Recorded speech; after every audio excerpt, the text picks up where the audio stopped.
Comincio una cosa in italiano perché oggi ho scoperto che Today I discovered that the Hollywood Party radio broadcast, the only things that's good made by the public service radio and TV for cinema, this week will not air. And why is not on air? Because it costs too much. So today, now, we have a press conference in Venice. There won't be any broadcast of Hollywood Party because Hollywood Party costs too much. Considering that we pay RAI, the national broadcast, and we are ashamed because the quality is terrible, really, of their programming, then, considering that, thanks to we can write a mail to Mr. Andrea Montanari, the director of Rai 3, Radio 3, and also see how much does he make in terms of money. Please send an email to Mr. Andrea Montanari in order to ask him how much he saved in terms of money in closing down Hollywood Party. How much does he? Maybe he would save €2 that he will spend to do some terrible other programs. And how much do we lose because Cinema Ritrovato cannot be told by Hollywood Party? The press conference of Venice cannot be recounted. The Giffoni Film Festival cannot be broadcast, etc. And this is an absurdity. And considering we have to fight against this absurdity, we are a minority and thinking that culture is worthy. So then, and the Hollywood Party tells or recounts the stories of culture, and let us show ourselves that we are raging mad, because this is shameful. I was really raging mad. I love my country very much, but this morning I'm very furious, and also Bertrand would be mad as well.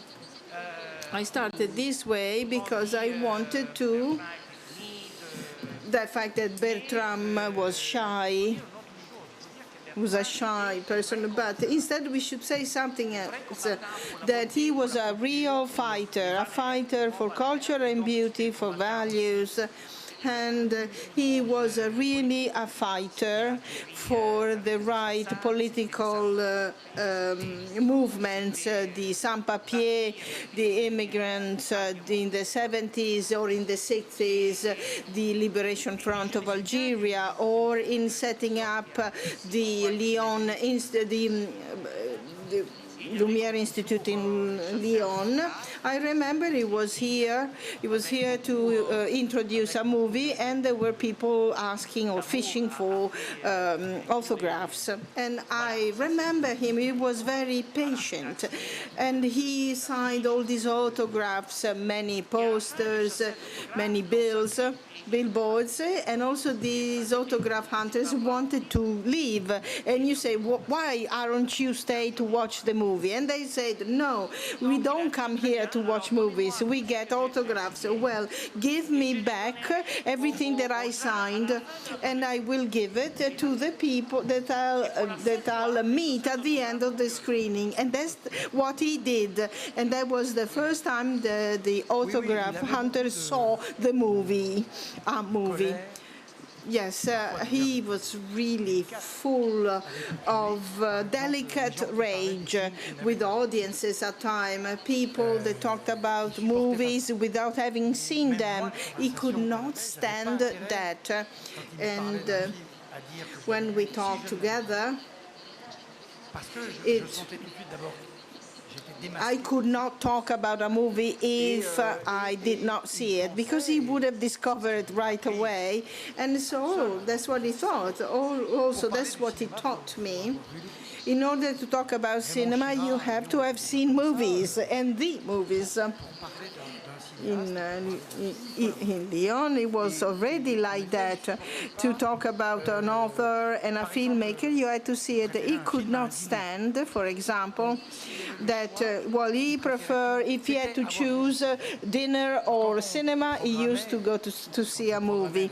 When we prepare the programs, schedule of films, it was at Cité Lumière. It was really complex because he had seen 20,000 movies, and he wanted to see like the last one, 20,000 plus one. And he always said, well, why should you watch these movies? I've seen it many times. Had we given to him the direction of the Lumière Theatre, then he would be the only one to watch, because he wanted to look movies that were strange and odd. He really had the integrity of audiences. He said that we should talk about the things that you've seen and to be a critic, but in a scientific way. So reviewing and saying, and also to criticize what was said about a film. So never taking anything for granted.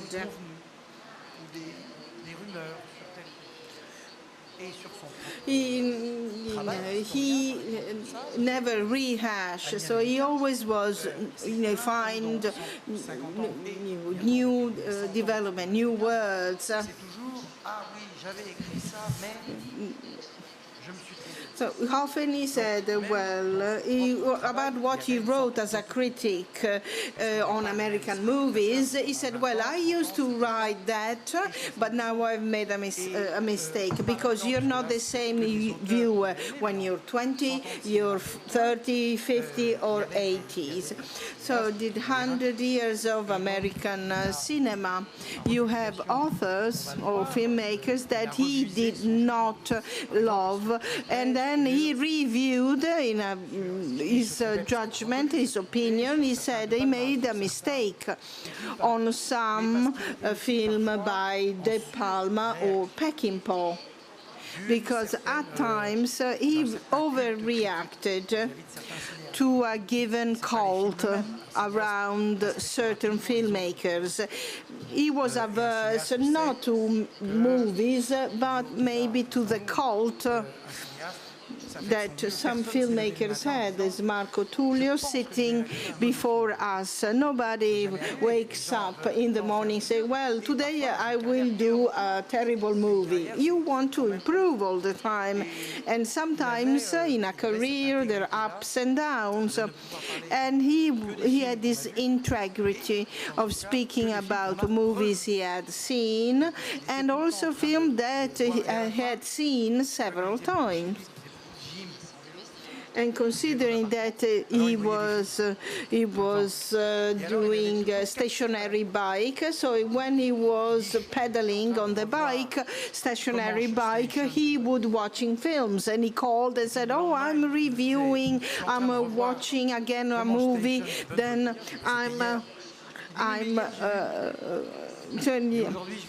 well, I watched another film. So today he makes the films. He watched and rewatch continuously his movie, maybe half of it one day and then another half the other day, because that's the first quality of a cinephile. Nobody has forgotten friend Jung, the head of Luxembourg Film Archives. The first edition of Cinema Ritrovato was due thanks to Fred and the Luxembourg Film Archives that gave us the print. And he was an incredible drinker, but he died quite young due to that, but he was really a great impulse for the film archives. And he said, well, he had to catch a train, but you still, doesn't matter if I come late, because I have to see a little bit of a film. call me in the theater because I need to leave for the train. So I think that we should write something about the physical well-being the film buffs, cinephile, have in watching movies, because that's important, because we make reference to the platforms, or you just, you see movies at home. Well, if a movie lasts 2 hours, like Tarantino's movies, if you have to do something, you miss something. So the next 2 hours do not exist. You have to watch the movie. So Bertrand was like that. Well, some weekends were spent at his home, and he was constantly watching movies all the time. And this, that creates a different brain of a film. If you start at 20 and you continue seeing movies until you're 80, constantly ongoing, and if you are a filmmaker or creator, all this will produce something extraordinary from an artistic point of view, from a social and intellectual point of view. He was extraordinary, meaning outside the ordinary. So you've seen the thickness of this book. So you can see the weight, and that's the pocket version of this book. So this is extraordinary. The depth of Bertrand Tavernier, that he infused in everything. When he introduced film, I remember an incredible recollection in Lyon, when he introduced and explained how the Lumière Prix, or award, was assigned. He was like a swimmer, plunging, diving in depth, and then bringing you up to see the light and breathe air. It was a journey. The way he told stories and things. He never looked at the audience, but it was an exploration of himself. He looked deep into himself, and he was really deep. That's what we miss, the depth of Bertrand. When he wrote a lot when he was young about cinema, and he made a lot of interviews with Pierre Ossian. They were attachés de presse. And he started with the first edition of Un Ami Américain, and that's when we met and started working together, because I was admiring this period of this history of cinema and the history of cinephilia. He was also working with Jean-Pierre Cossonneau, and he started to think that he had to write about cinema. When I was at the university as a student, he participated in international conferences of cinema.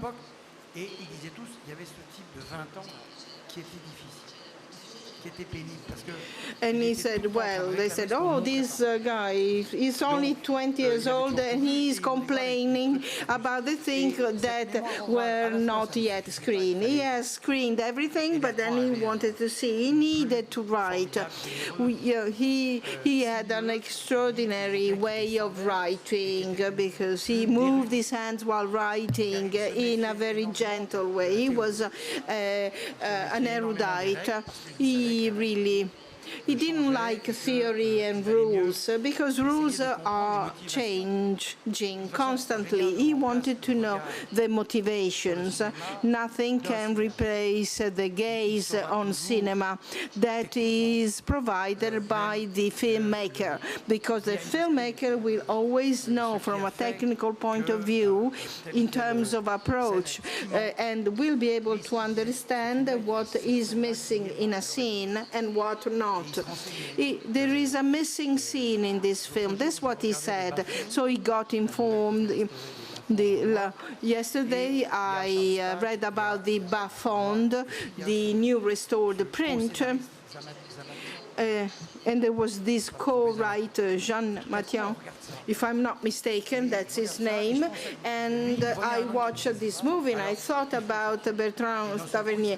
He saw a name of someone and he didn't know exactly whose name belonged, and so he went around and looked everything about that. So Bertrand was an advisor to historians. But the oral history, for example, is splendid introduction and presentation of movies. And he said constantly, you don't have to be long drawn. Sometimes I pushed him and he said that he started to stop him telling the story of the film. He had to stay in Bologna two days, and then he stayed 1 week, and I said, introduce the movies, and he always said yes, but you have to be short. And then he answered me, well, I don't know, but then he was short the entire week, and it was incredible to have him as an introducer, a presenter of movies, and that's why we started this project, this journeying through the French cinema. His last project, he had to prepare a movie from a book of Russell Banks, as a protagonist Susan Sarandon, and she could not find the movies. So his last movie is a documentary on a love that he had for French cinema. I started the project because I wanted that this project were made. So he talked about many projects. So his words cannot get lost. So the movie prepared was a mix of variations, of theme, what he said, what he wrote, as a sort of a chamber cinephilia, as a chamber music. So he started speaking, and then something else came up to his mind. Charles Danet, at the end of his life, was a speaking machine. Everything came out. He left written testimonies. He was a great writer, but he was also a great speaker of cinema. There are people who are cinephile but cannot either write nor speak.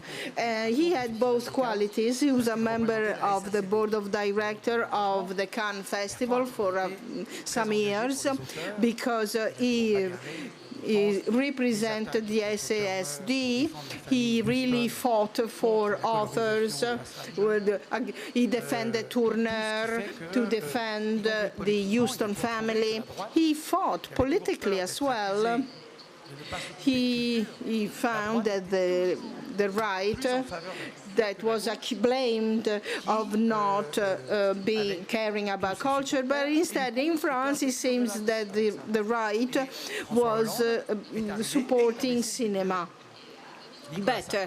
Francois Hollande came and reduced the budget for culture, and Sarkozy, he said, he focused, and Bertrand was really with Sarkozy and trying to convince him to fund more for culture. And we were in 2015.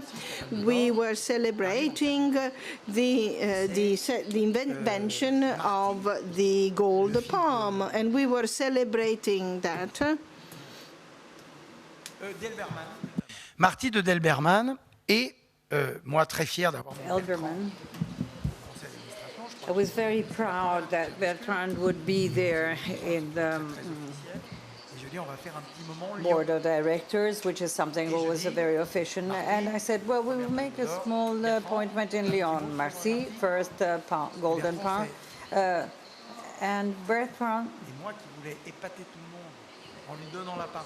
And I wanted to astonish and surprise everybody, giving him the floor so that he would astonish everyone. And he remains he remains silent.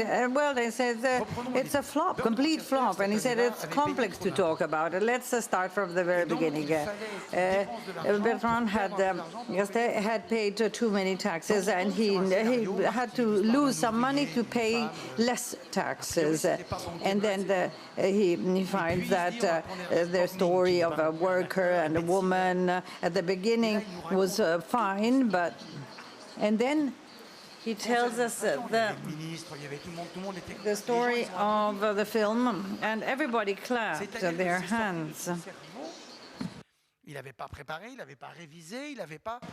It came out of his brain, and we had not prepared anything. And we had the possibility of knowing everything on this film. At the very end, the film won this award, and Castel paid a lot of taxes.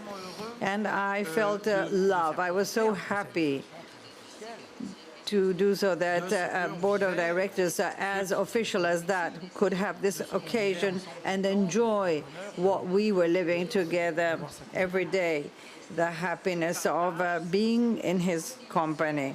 The sharing is the key. Sharing is the key. It was never so that there's a huge knowledge of literature, jazz, music, all the culture, all the facet, cinema, this huge knowledge was there to be shared. He received a phone call, and during the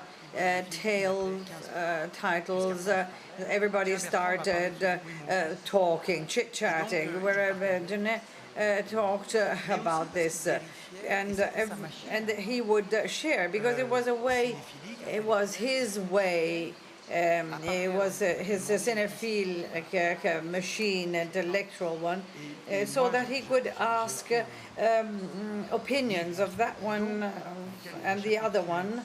And I wrote a book,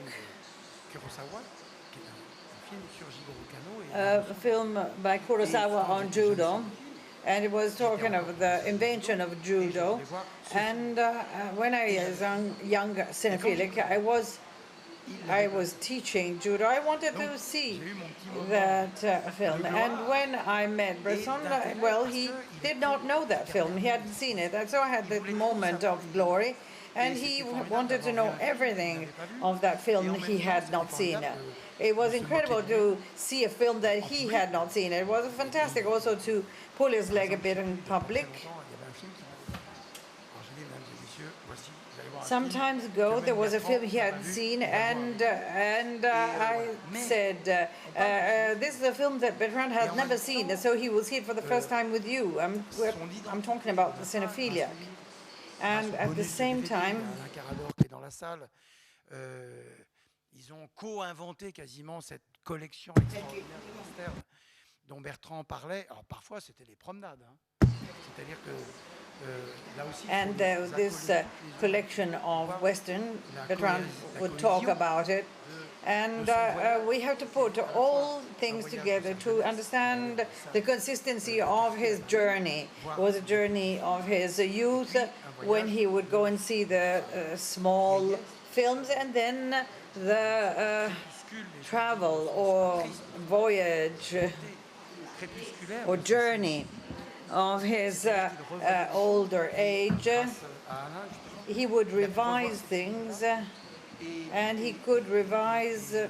Donc son image est devenue ça. Et alors que son image était d'abord and his image. Avant l'Institut Lumière, l'image du cinéaste et uniquement du cinéaste. Before the Lumière Institute, what had the image was the image of the filmmaker. But we know that there was also a cinephiliac there, and little by little, the cinephiliac became as important as the filmmaker. And when in France, it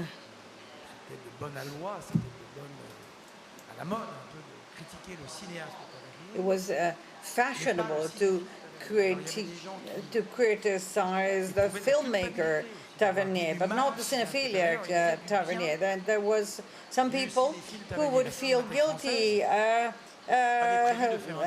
they were sorry to have criticized the filmmaker Tavernier, but so they would praise the cinephiliac. And he considered it to be normal. Well, your book is a fantastic book, but you know, you can even avoid loving films. And he starts saying, if you are a filmmaker, you not necessarily you cannot be necessarily must not be cinephilic. It was incredible when at his death the French TV changed the programs to show his films that was seen by many and appreciated. And he would have liked it very much because he suffered from the fact of the strokes he had to bear with. And he suffered this global popularity.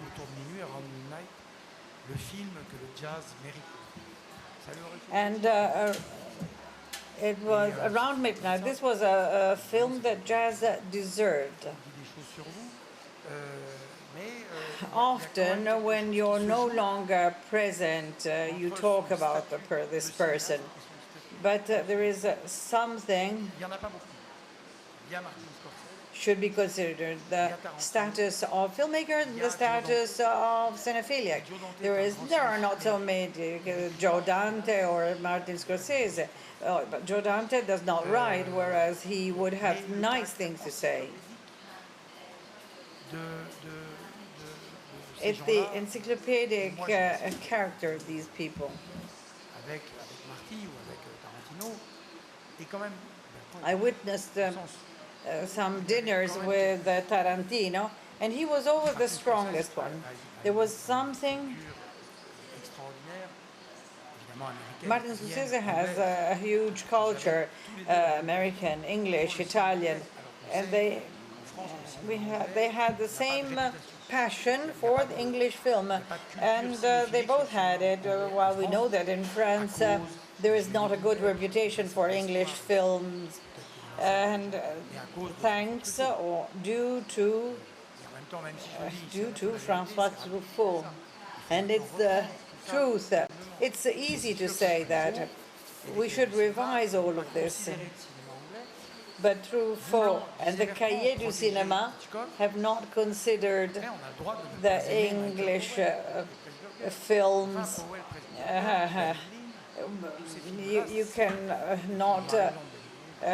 You can not love David Michael Powell but Martin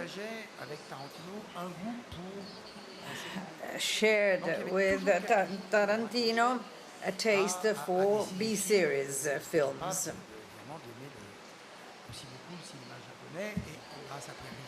He was able to live or love Japanese films, and he was very focused on this. The last emails we have exchanged talked about Lezioni. He had discovered it, he didn't like them, and then he had met him and he was touched by the first films by Lezioni, and he asked me how to find others. And I believe that one of the merits, absolute merits of Bertrand is curiosity.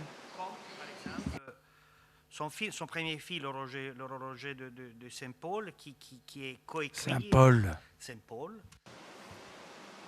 Saint-Paul. Il fait appel à Jean Je le corrige un Orange peu. et Pierre Bost. Et là, il fait une chose qui les condamne immédiatement parce qu'il rétablit un rapport, il avait raison, il avait complètement raison. He was right. He did a nice film with an extraordinary script and demonstrated that Nouvelle Vague was wrong at this on this end. But actually, he didn't want to do it. he didn't want this.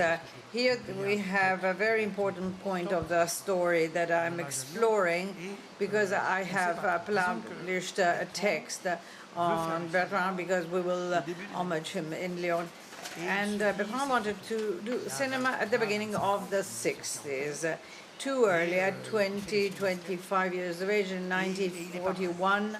And films made like in sketches, and it's not ready. He tries to be an assistant. He is a bad assistant of Belleville. Bertrand was not able to organize, so he was a terrible assistant.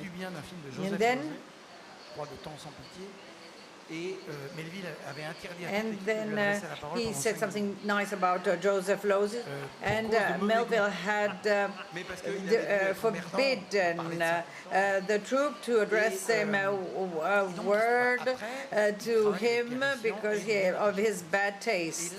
So that meant that he was not liked. Then he becomes an attaché de presse, and that's how he learns cinema, through the experience of the directors, through the stories of complexity among the ones who create dialogues. For instance, there was an important relation between script writers and the ones who were in charge of the dialogues, and there was a blacklist. At that point, he doesn't think to make cinema, but he writes something. He writes a first script, but it was not good. And Bertrand avait une passion pour Autant Lara que moi je ne partage pas. Bertrand had a passion for Autant Lara, but I don't share this with him. But there were technicians killed by Truffaut for good and bad reasons. There was something. There was a trend in 1953 to say right things. There was a vase to be uncovered and have it exploded. So there's a letter of Pierre Bossa where he says, but it's not François Truffaut.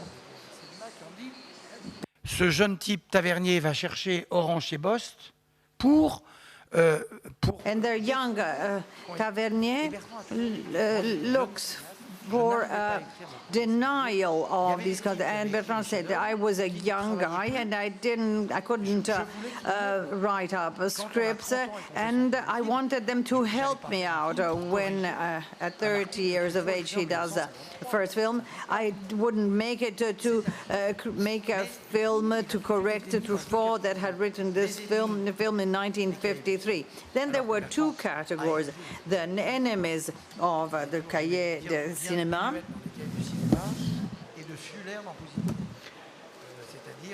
in other words, he said, and he was leftist with the people from the right and vice versa. And also he applied the same thing with the cinephile. He tried to pick the best and not the worst from the worst. And we said it last evening, French cinephilia is made by Sartre, that is not well digested. So, and Bertrand taught me that. I really loved Jean Jopert. Le Flangleur is a fantastic movie, and when I went to see his film because the film. So you have to tell me there is a good reason to go there, and so I followed, and I loved Jean-Marie Straub, Jean-Luc Godard, but Bertrand was very generous because. Well, Victor Hugo is one of his writers that he preferred the most. Then he learned something, so he invented the quotation. And Victor Hugo said, I admire like a brutish man. And that means that is a credo, a belief of generosity. You have to pick what is the best. And it doesn't mean that you love everything, that you're trivial or something like that. that. But I do think that Victor Hugo said so, but perhaps not, because that's what Tavernier said. We talked about many things, we participated in many events, and 34% of movies said they love a movie because of the plot. And he said, no, he invented that. Nobody else said so. He invented surveys or polls just to back up his own idea. And so the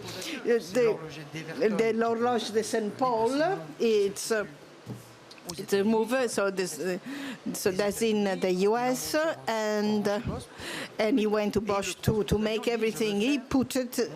When I want to make my first movie in Lyon because it's the town of Simenon, a Simenonian town, because he loved the shadowy character of Simenon, the petty bourgeois, etc. So he made L'Horloger of Saint Paul, so 72-73. So the father whose son killed someone, and he says, I won't judge justice because, but I will defend my son. In any case, this was a very strong topic. It's beautiful, this movie, and the camera accompany the Philippe Sard. And so he adapted the story, and he was blamed for that. Why? Well, so they told him that he was blamed to be against Nouvelle Vague, but also to be a filmmaker, also a script writer as well.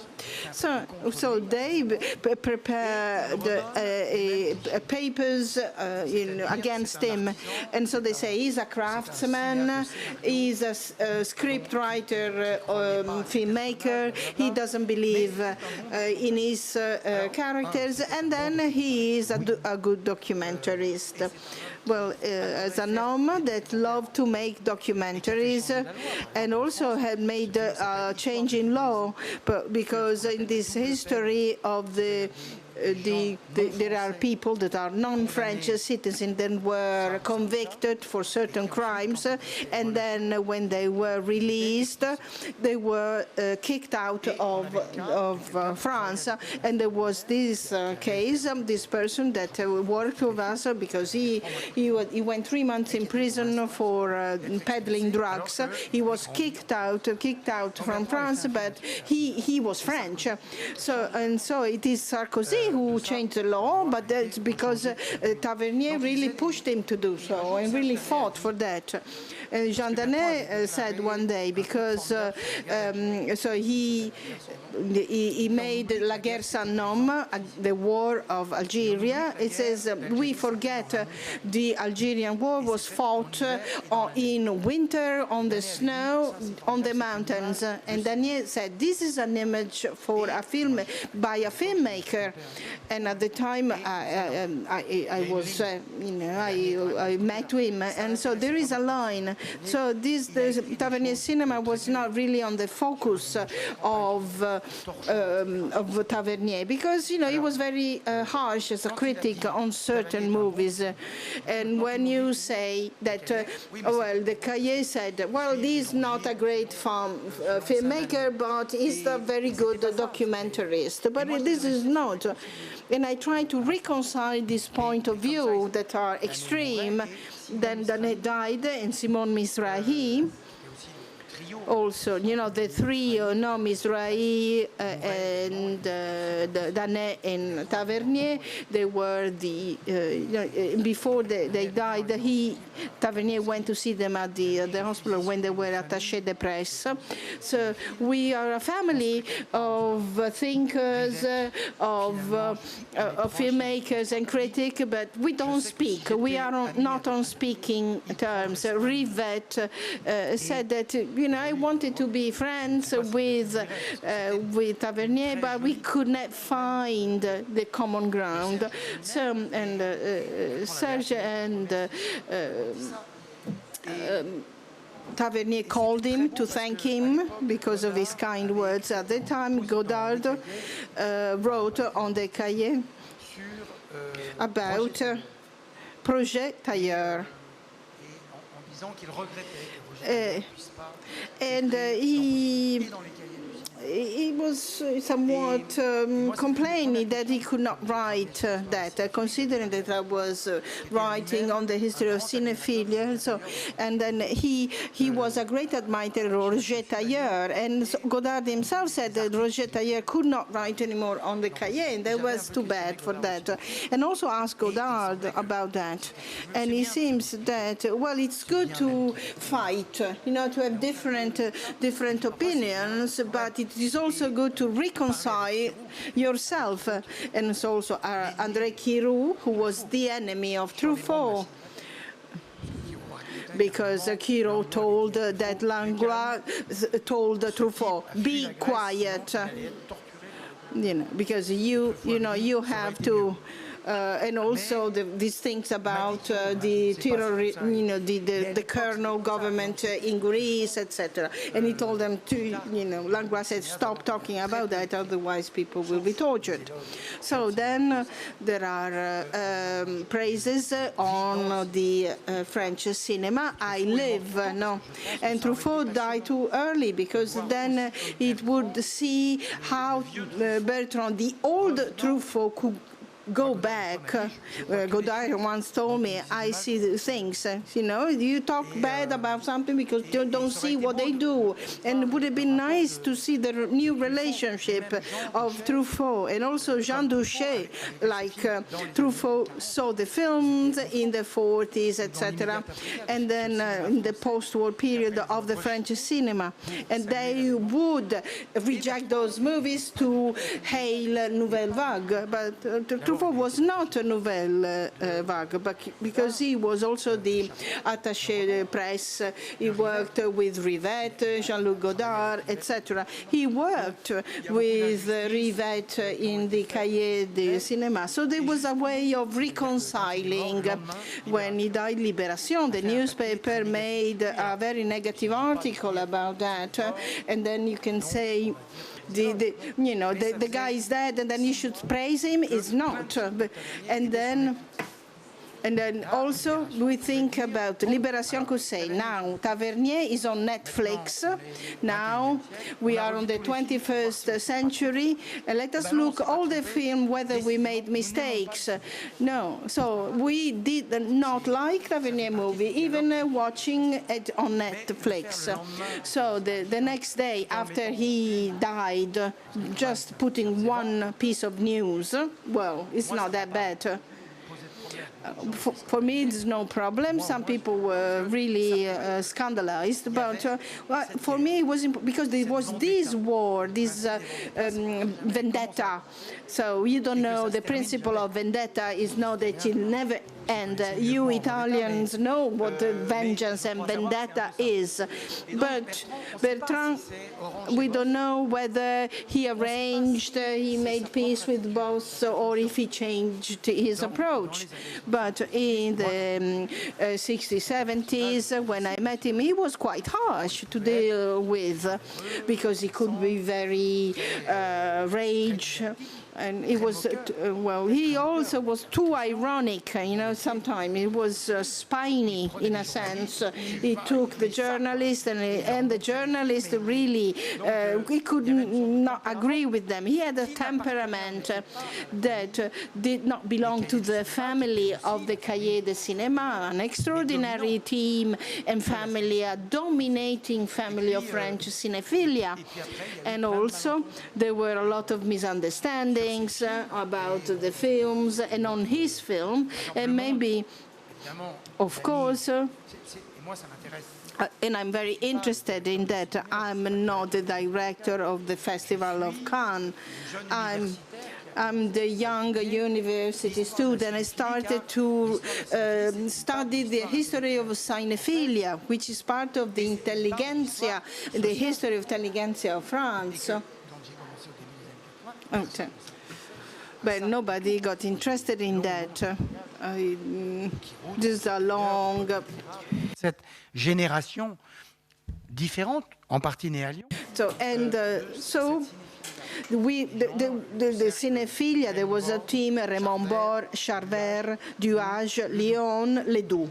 Ledoux, I didn't know him, but it was Brussels, Luxembourg, Lausanne, Lyon, and Toulouse. These are the cities of the cinephilia, and there was another cinephilia vis-à-vis Paris. So this is part of the story. I'm not really interested in that for myself, to try to merge things and to reconcile things, to reconcile the breakups.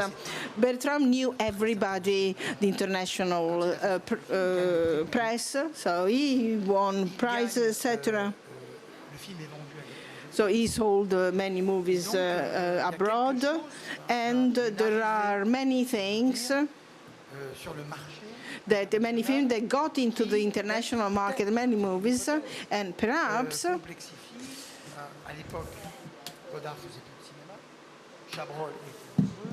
Romer n'avait pas réatteint le niveau qu'après il va atteindre en popularité. Il y a Manu there are many beautiful things from the 70s. Then Rivette, there is on the side, and all of a sudden there is another generation: Tavernier, Blier, Corneau, Sautet, making a second career, Les Choses de la Vie, starting from 1969. Then there is another new generation changing a bit.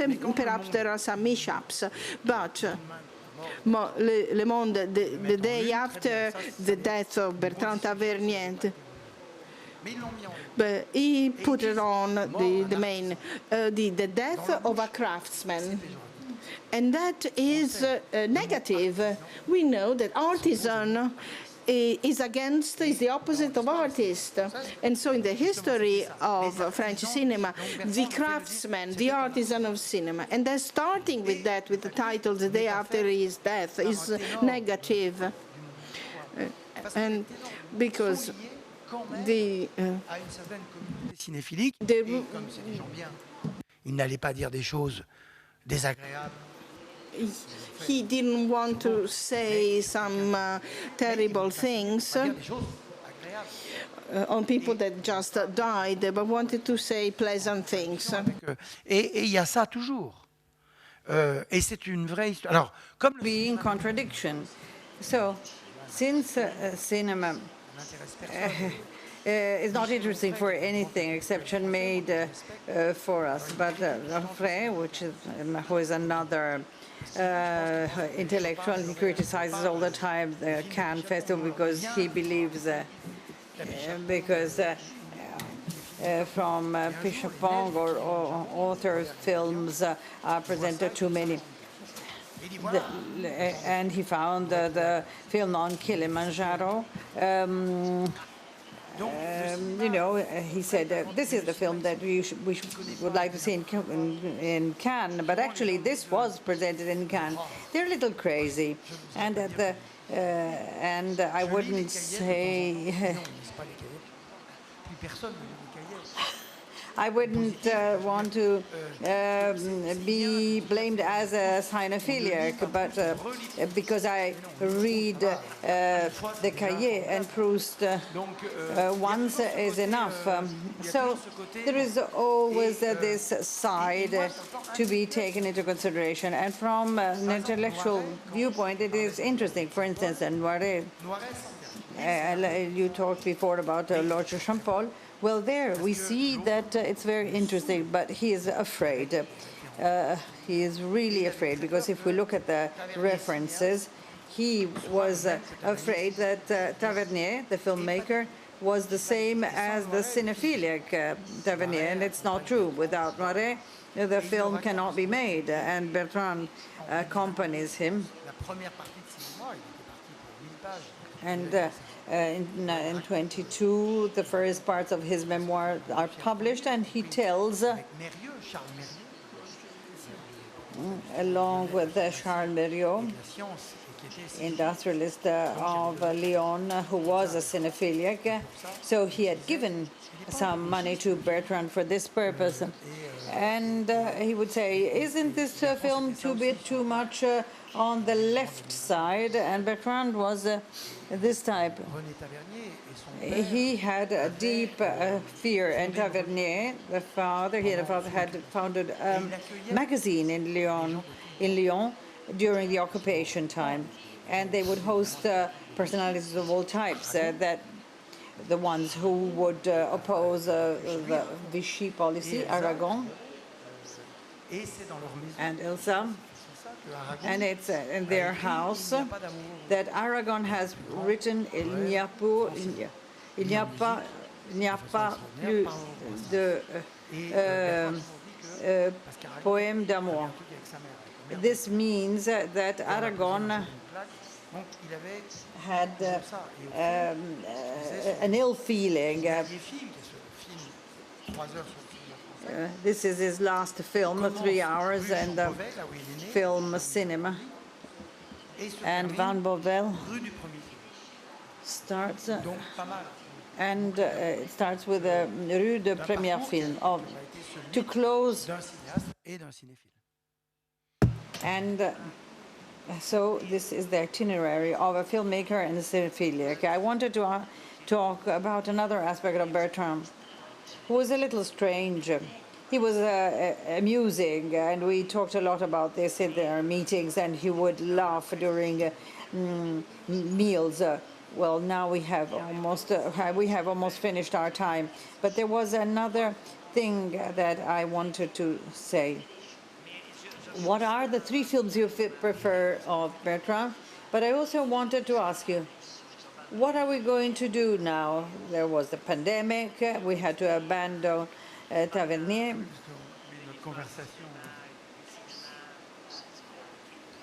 Well, the conversation is still ongoing. I'm a little bit hesitant. You should pick what you say, because I'm too long in answering. The 3 films of the film, I'm going to tell you 3. And tomorrow there are going to be 3 different ones. But I could say, undoubtedly, Rien d'autre, that La vie, rien d'autre, that show the consequences of things happening, the war in this case, the consequences of the war, and then Captain Conneau, the fake ending of the war, and La vie, rien d'autre is very nice. If you read the letter of that Philippe Noiret writes to Sabine Renoir, very nice. Couture show. And I saw it Torchon, Capitaine Torchon. Well, this is a film, if you will see it now, it's very important. And who could remake something similar? Well, I answer, it would be difficult. And then the Voyage dans le cinéma français as documentary. La guerre son nom, very nice. Lyon, le regard intérieur. And it's a film on Lyon, which is a beautiful film.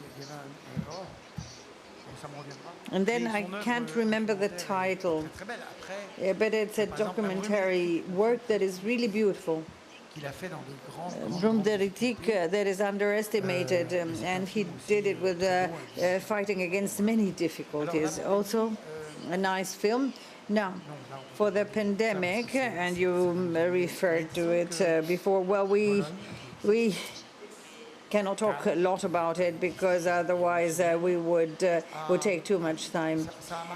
Cannes, the film festival, ended 1 week ago. Well, it marked a time, and the cinema is not dead because we heard before that cinema had died. I have never seen on French press an article against the platforms, for instance. I've never seen it. And when I say against, it's not to be opposing platforms. I have subscription to all. But we have read many things against cinema. And the press conference in Cannes, said that the cinema in Cannes Cannes is the old world and platform is the new world. And now this is nonsense. Of course, cinema, movie theaters were closed. Many challenges had to be faced, and the art films have no future. Well, it's a splendid sentence, but it's false, absolutely false, as many things that have been said. Now we can say that there are many uncertainties, of course, in production, realizing films. Now, the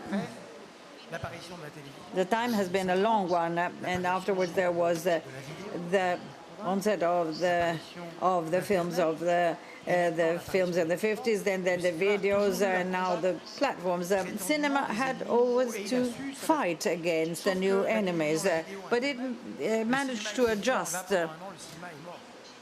Video, the internet, but cinema is still alive, but it has been dead also because the movie theaters were closed and shootings were stopped. And since cinema could not say any longer who it was because everything was closed down, there is this extraordinary role of the Netflix platforms and others that is reformed, that is wonderful. So we have to live with what we have at our disposal. Platforms, yes, we can combine it with television, but cinema is cinema, and I said it also last year.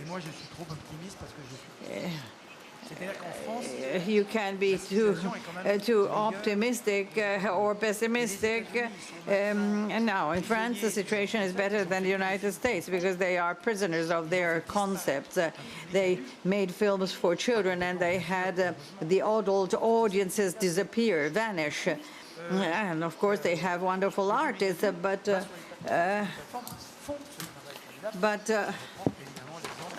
of course, platforms play an important role.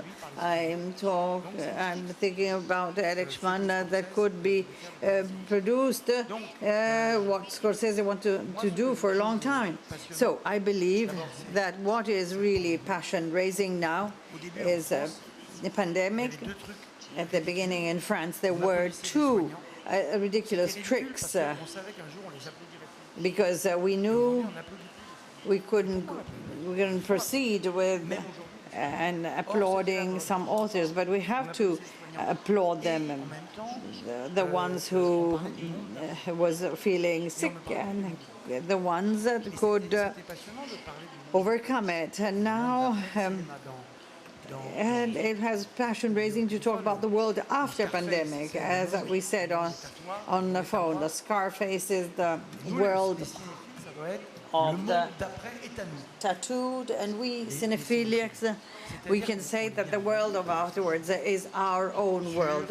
We have to put questions on the side of going to the movie theater and being on the screen, a physical and cerebral relationship. And what the cinema is, we see excellent things on platforms.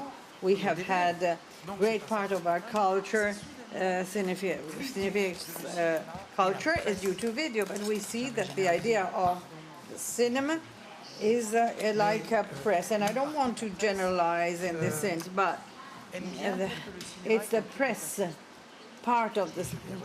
We want to decide that cinema is something of the past, and I want to mention Bertrand, who mentioned Faulkner, and the cinema is not dead at all, still present, and I think there is and how it has been saved by artists, by professionals, by the press, and by the public itself.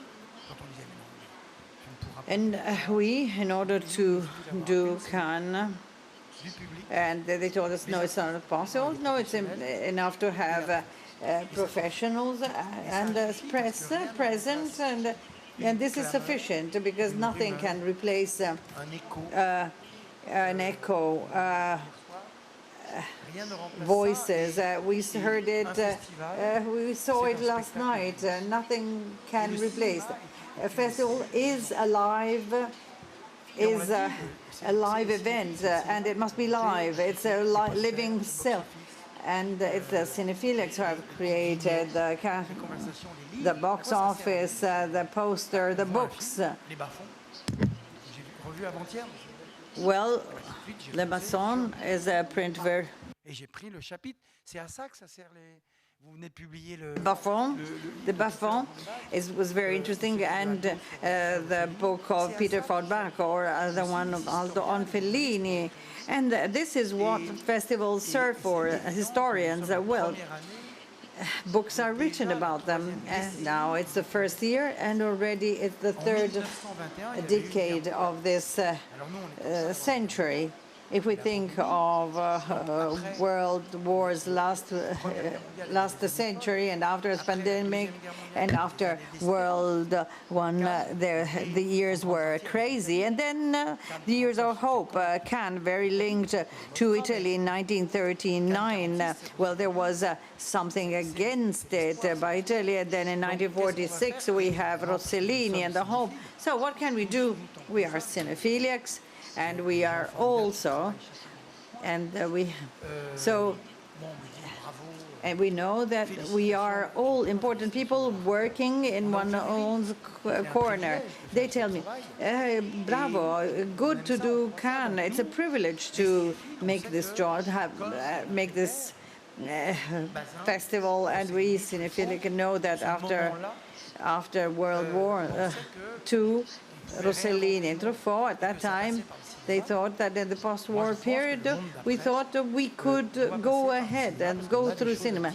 And I think that the world will have to pass through cinema, because we have a lot to say and on what cinema has to give us. And it's not simply a work of a back office, but it's something with the Cinema Ritrovato is the cinema of the future that is going to be as rich. And if we want platforms to have filmmakers that make them work, we will need to discover new filmmakers. Thank you, Thierry, of the quality of your presentation, for the joy, the depth, the passion you have put in this. I want to show Michel Simon. Otherwise, Michel Simon will create problems for me if I don't show it. This is the special issue on Bertrand Positif. Next year, we will have 2 hours devoted to this subject. Thank you, Thierry.